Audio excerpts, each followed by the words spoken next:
top stories tonight. The suspect in Saturday's shooting at the White House Correspondents Dinner appeared in court today for the first time. Cole Allen did not enter a plea today, but is facing 3 charges, including attempting to assassinate the president. Federal prosecutors alleged Allen traveled from California intending to kill multiple top White House officials. Suspect broke through a security checkpoint and shot a Secret Service agent, but was quickly apprehended. Suspect allegedly sent a manifesto to family members, and investigators say that's the only thing they have so far in determining a motive. We were able to get multiple devices from various locations, the hotel room and also his where he lived in California. We have started that process. There's nothing more that would be appropriate to share at this time until we have thoroughly gone through it, which we're doing. Investigators said Allen had a shotgun, had a pistol, and 3 knives on him when he was arrested. He faces life in prison if he is convicted. He is expected back in court on Thursday. Here in Arkansas, we're learning more about what led up to a shooting at Arkansas State University this weekend. 4 people injured, including 3 students. According to KAIT in Jonesboro, an unregistered party on campus led to the shooting early Sunday. A party off campus was canceled. Organizers decided to move it to campus without the school's permission. 2 school officers approached the party but left after organizers said the event was registered. Then, just after midnight, shots were fired in the area. State police are investigating the shooting but have not released any information on potential suspects at this time. 8 people convicted today in federal court over drug trafficking charges in Northwest Arkansas. 6 of the convicted are from this area. One's from Florida, the other is from El Dorado. They were all charged in meth and fentanyl distribution ring that took place in Benton and Washington counties. They were sentenced to a combined 100 years in prison. The Department of Justice says the case was part of a nationwide initiative targeting organized crime. New motions filed by Andrew McGahn's defense are targeting witness and juror procedures during his expected trial. McGahn is accused of killing Clinton and Kristen Brink at Devil's Den State Park last summer. His defense filed more requests for the trial in the last week, including one that deals with how jurors will arrive and leave the courthouse every day, and another that would prohibit emotional displays in the courtroom. It's the latest in a series of filings from the defense, many of which have already been denied, including tossing the death penalty. We also have new information about the case involving a former Immaculate Conception school teacher in Fort Smith. The family of the child who was harassed at the school last year has settled a lawsuit with the Catholic Diocese of Little Rock.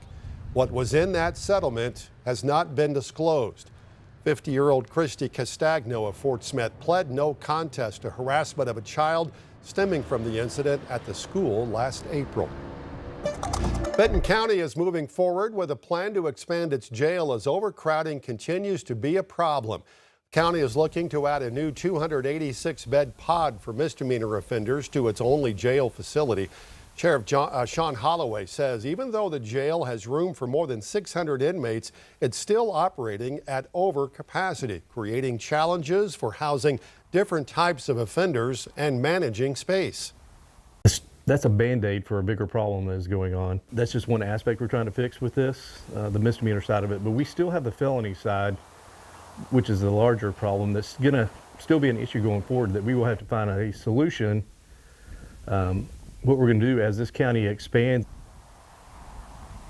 Funding has already been approved for design work, and officials say it could take up to a year and a half before it's complete.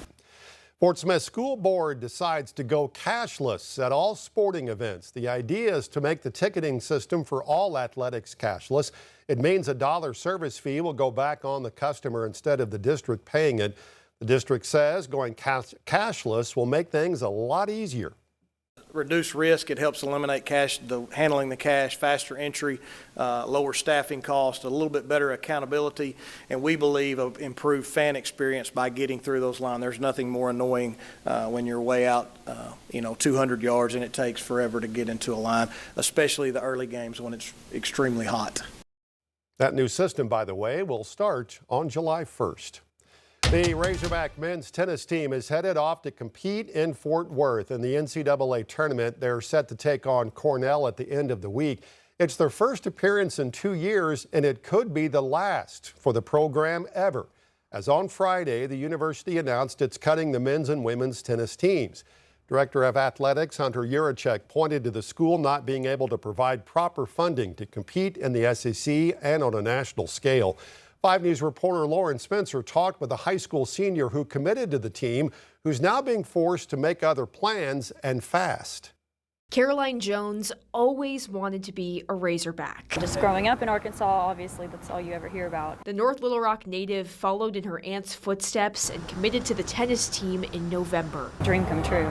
Until Friday, that dream came crashing down. You're supposed to know what college you're going to by this point, and just kind of had the rug ripped out from underneath me. Media wasn't allowed inside at the selection show watch party here at Razorback Stadium, and the university declined any comment with current coaches and players. But former longtime coach Robert Cox says he believes this devastating loss will fuel the team in their fight in the tournament. This is video 5 News obtained during Monday's watch party. We're going to rally all of our alumni tennis. This may be our last weekend of men's tennis. Cox coached the men's team for 26 years and brought home over 300 wins for the program. It was a gut punch. He found out the news with everyone else Friday afternoon. I'm embarrassed and shocked and insulted. He says he wishes the university would have reached out for ways to keep the program running. We have 71 years of men's tennis here, and it's just a huge insult. 46 years of women's tennis to not even ask us for help. We would have been there, and it would have come. What once was a dream, now no longer, and leaving Caroline with a very tough decision moving forward. I can't imagine not going to school here, and I can't imagine not playing tennis. In Fayetteville, covering news where you live, Lauren Spencer, 5 News. University says the $2.5 million combined budget will be reinvested across the athletic department, and current tennis student athletes will have their scholarships honored until they complete their current degree program.